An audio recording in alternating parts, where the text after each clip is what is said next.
सुगम हिंदी संस्कृत पर आपका पुनः स्वागत है।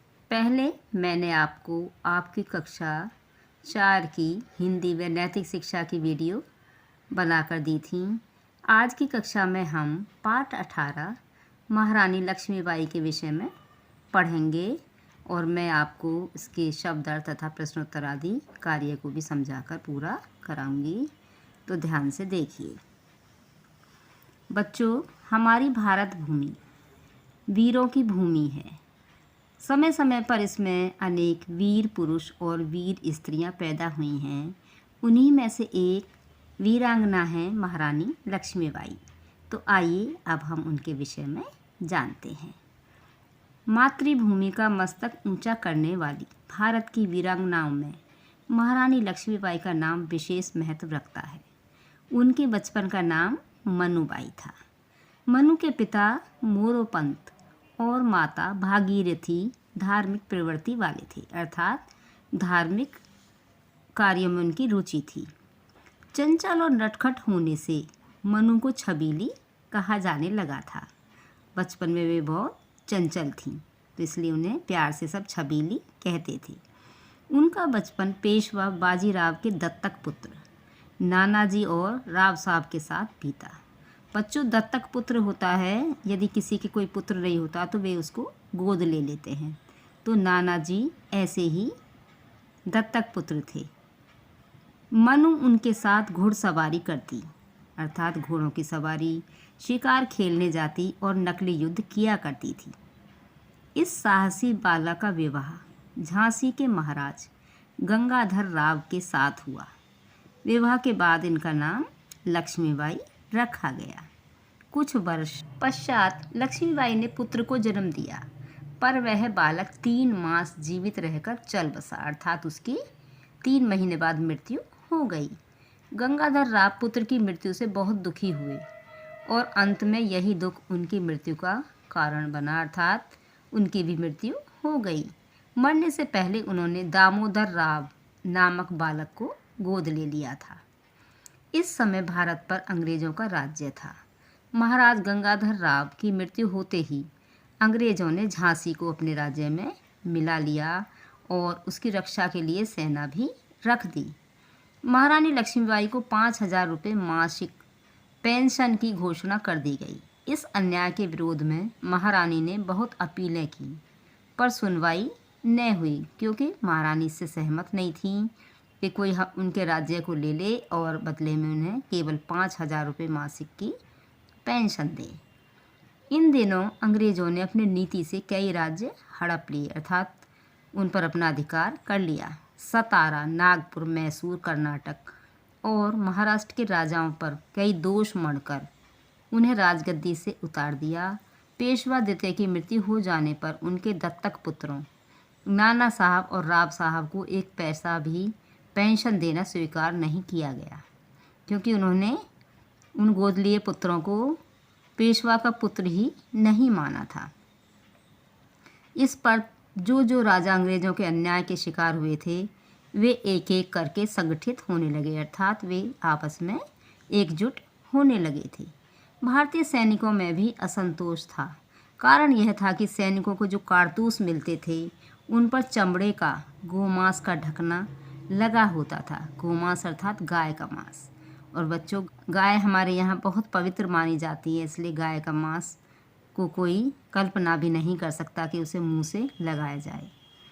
ब्राह्मण सैनिक मंगल पांडे को इसका खुलकर विरोध करने पर मृत्युदंड दिया गया।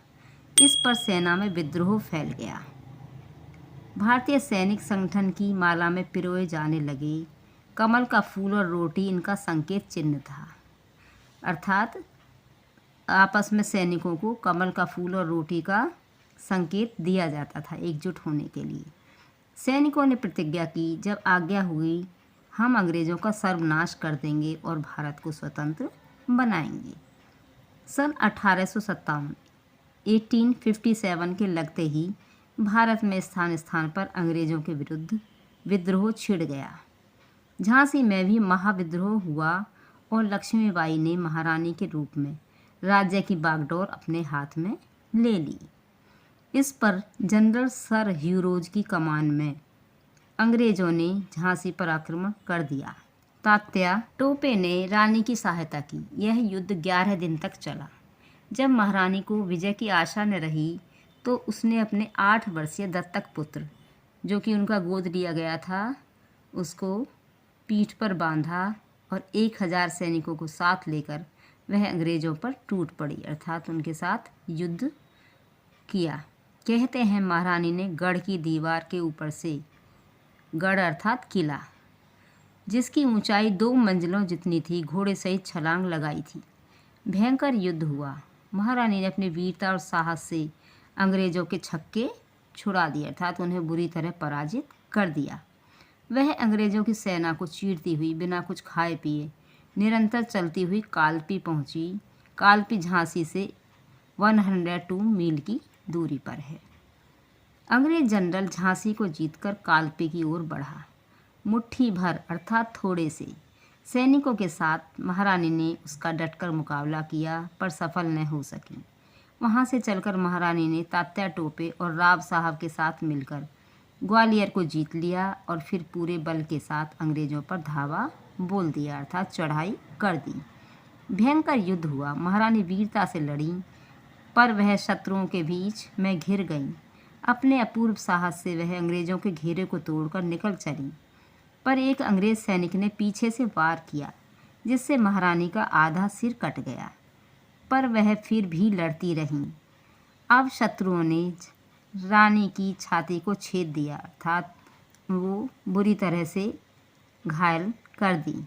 घोड़े से गिरते गिरते महारानी ने अपने सामने वाले सैनिक को मार गिराया।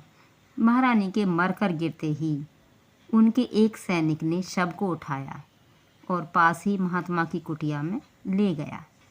उसकी पीठ पर बंधे उसके पुत्र को खोला गया, फिर उसी समय चिता बनाकर शव का दाह कर्म कर दिया गया, जिससे विदेशी सैनिकों के हाथ उस पवित्र शरीर को न छू सकें। इतिहासकारों का कहना है कि यदि इस वीरांगना को सन 1857 के सैनिक संग्राम का सेनापति चुना जाता तो भारतीय सेनाओं की हार कदापि अर्थात कभी भी न होती और भारत का इतिहास कुछ और ही होता। तो बच्चों, अब आपने वीर बाला महारानी लक्ष्मीबाई पर आधारित पाठ को अच्छी तरह से समझ लिया होगा। अब मैं इसके कुछ कठिन शब्दों के अर्थ तथा प्रश्नोत्तर आपको लिखकर बता रही हूँ, आप उन्हें ध्यान से देखिए। बच्चों, अभी मैंने आपको पाठ 18 का वाचन करके समझाया था। अब मैं इसके कठिन शब्दों के अर्थ आपको समझाकर बता रही हूँ। मातृभूमि अर्थात जन्मभूमि, जिस पर हमारा जन्म होता है। मस्तक का अर्थ है माथा। वीरांगना वीर नारी। धार्मिक प्रवृत्ति धर्म कार्यों में रुचि होना। दत्तक पुत्र गोद लिया हुआ पुत्र। चल बसना मृत्यु हो जाना। अन्याय न्याय के विरुद्ध। संगठित होना इकट्ठे होना या मिलना। गौमांस गाय का मांस। प्रतिज्ञा प्रण। स्वतंत्र आज़ाद। छक्के छुड़ा देना बुरी तरह पराजित कर देना। अब अभ्यास प्रश्नोत्तर। प्रश्न नंबर 1, भारत का प्रथम स्वाधीनता संग्राम कब लड़ा गया? उत्तर, भारत का प्रथम स्वाधीनता संग्राम सन 1857 में लड़ा गया था। प्रश्न नंबर 2, इस स्वाधीनता संग्राम के प्रचार और प्रसार का चिन्ह क्या था? बच्चों, इसका उत्तर इस प्रकार है। इस स्वाधीनता संग्राम के प्रचार और प्रसार का चिन्ह कमल का फूल और रोटी था। प्रश्न नंबर 3, लक्ष्मीबाई के बचपन का नाम तथा उसके माता पिता का नाम बताओ। उत्तर, लक्ष्मीबाई के बचपन का नाम मनुबाई था। उनके पिता का नाम मोरोपंत तथा माता का नाम भागीरथी था। प्रश्न नंबर 4, लक्ष्मीबाई की वीरता का कोई एक उदाहरण दो। उत्तर, महारानी लक्ष्मीबाई ने अंग्रेजों की सेना का बहुत बहादुरी से डटकर मुकाबला किया। अंग्रेज सैनिक के पीछे से वार करने पर महारानी आधा सिर कट जाने पर भी लड़ती रहीं। घायल हो जाने पर घोड़े से गिरते गिरते भी उन्होंने अपने सामने वाले सैनिक को मार गिराया। तो बच्चों, यह है उनकी वीरता का एक बहुत उत्तम उदाहरण है। प्रश्न नंबर 5, लक्ष्मीबाई के संबंध में इतिहासकारों का क्या कहना है?